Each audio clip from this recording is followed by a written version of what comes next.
Assalamualaikum warahmatullahi wabarakatuh. Saya Hodijah Makarim.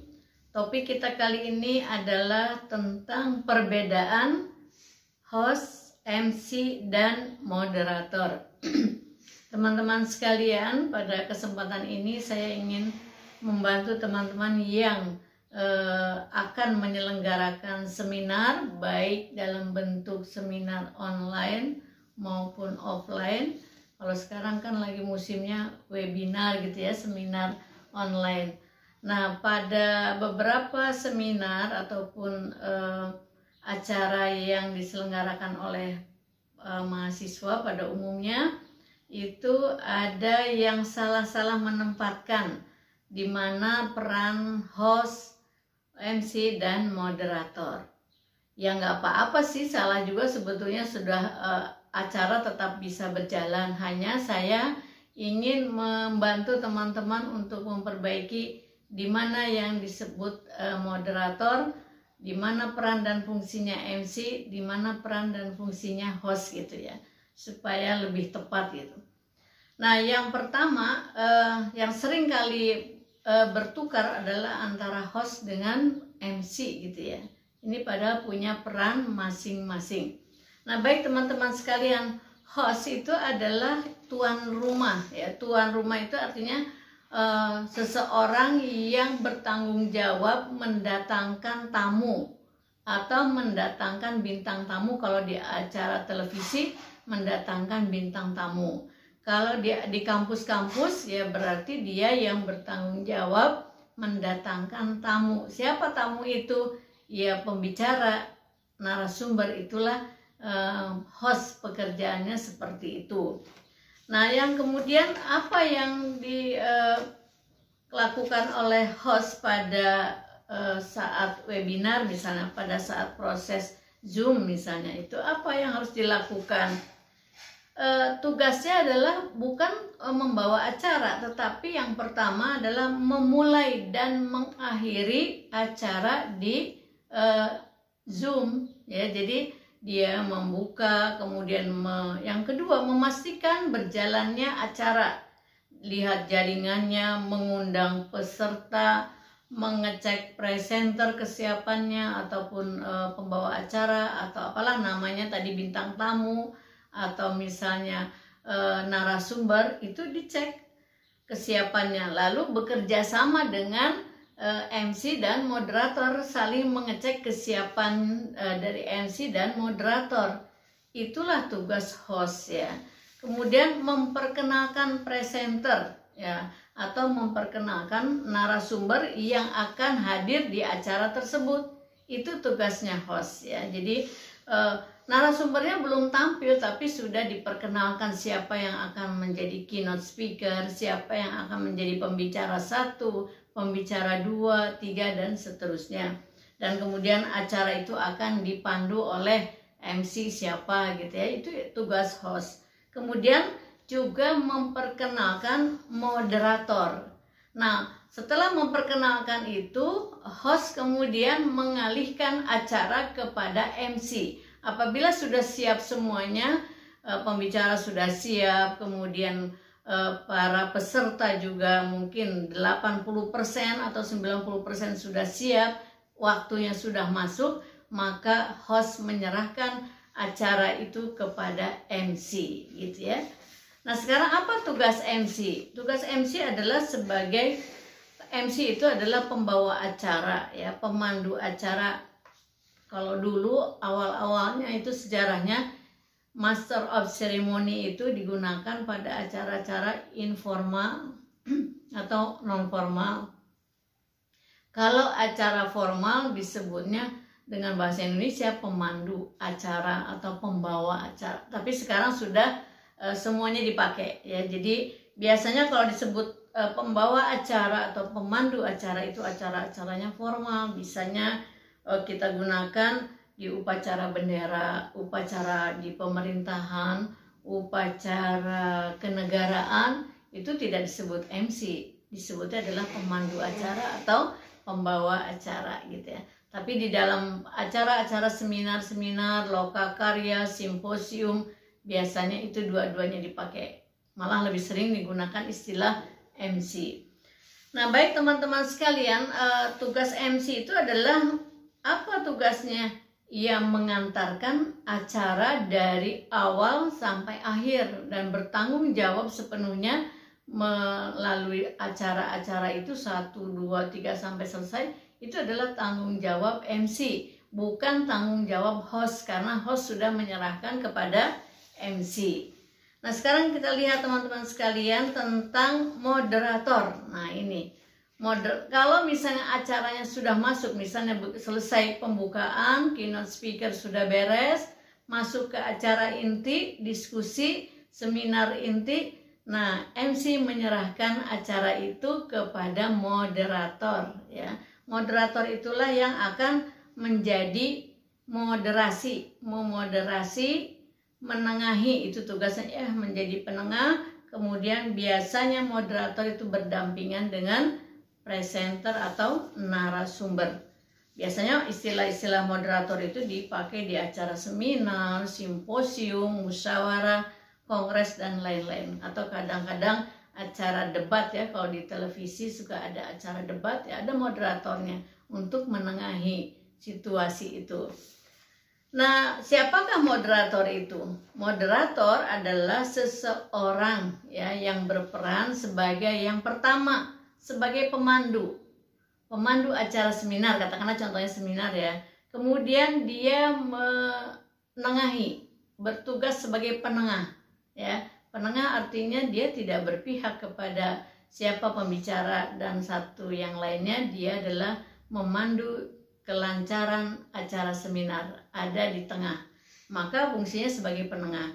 Yang ketiga, pengendali acara. Jadi kalau misalnya ada yang emosi dan sebagainya, bertanya, berdebat dan sebagainya, moderator yang mengendalikan semua itu.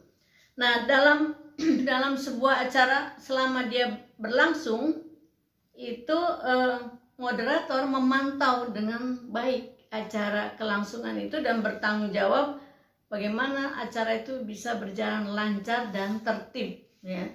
Nah, baik teman-teman sekalian, ini jangan sampai teman-teman menganggap fungsi moderator itu sederhana. Apa yang harus dimiliki? Kompetensi apa yang harus dimiliki oleh seorang moderator? Yang pertama adalah berpengalaman di dalam melakukan diskusi kelompok. Ini penting ya. Jadi dia pernah melakukan diskusi kelompok baik sebagai anggota maupun sebagai pemimpin. Mungkin diskusi panel dan sebagainya. Atau mungkin dia sudah sering menjadi moderator di level-level tertentu, dari mulai yang kelompok kecil, menengah, dan kelompok yang banyak pesertanya ya. Itu lebih baik. Kemudian yang kedua, dia harus fleksibel di dalam berkomunikasi ya. Jadi itu yang kompetensi yang kedua. Yang ketiga, tidak memihak ya. Tidak memihak sehingga terhindar dari bias ya. Jadi jangan sampai nanti kesimpulannya berpihak pada, jangan sampai misalnya belum seminar dia sudah menetapkan satu kesimpulan lalu berpihak pada kelompok tertentu. Misalnya pembicaranya ada 3 atau 4 misalnya, dia berkelompok atau memihak pada salah satu atau 2 pembicara misalnya. Tidak seperti itu. Dia harus tidak memihak. Namanya moderator ya. Kemudian tentu saja atas tugas-tugas yang berat itu emosinya harus stabil. Itulah kompetensi yang keempat, emosinya harus stabil. Jangan sampai larut ke dalam acara itu. Dia harus tetap bertugas sebagai moderator. Yang kelima, karena dia bertugas sebagai pengendali, maka dia harus bersikap tegas, ya, tegas dan tepat. Misalnya mengambil, ketika seseorang bicara kan ada kadang-kadang pembicara panjang sampai kadang kalau moderatornya tidak terampil sulit untuk memotong. Nah, moderator yang terampil akan tahu bagaimana caranya memotong pembicaraan dengan santun ya, tapi biasanya mengikuti dulu. Pokoknya itu ada tekniknya tersendiri sehingga si pembicara tidak terasa dipotong ya. Jadi seperti itu. Jadi sikapnya harus asertif, bukan peragu. Yang keenam, sebagai pendengar yang baik. Jadi moderator itu menjadi pendengar yang baik. Misalnya pada saat pembicara atau narasumber berbicara, dia mendengarkan dengan baik, lalu pada saat diskusi ada yang bertanya, menanggapi, dia juga dapat mendengar dengan baik ya. Artinya baik itu dia bisa menangkap apa yang dibicarakan oleh audiens. Kemudian artinya gini, jangan berpikir lamban gitu ya. Sesuatu yang tidak boleh dilakukan oleh moderator ini ya, usahakan untuk menghindari ini adalah meminta audiens yang bertanya atau menanggapi itu mengulang pertanyaannya.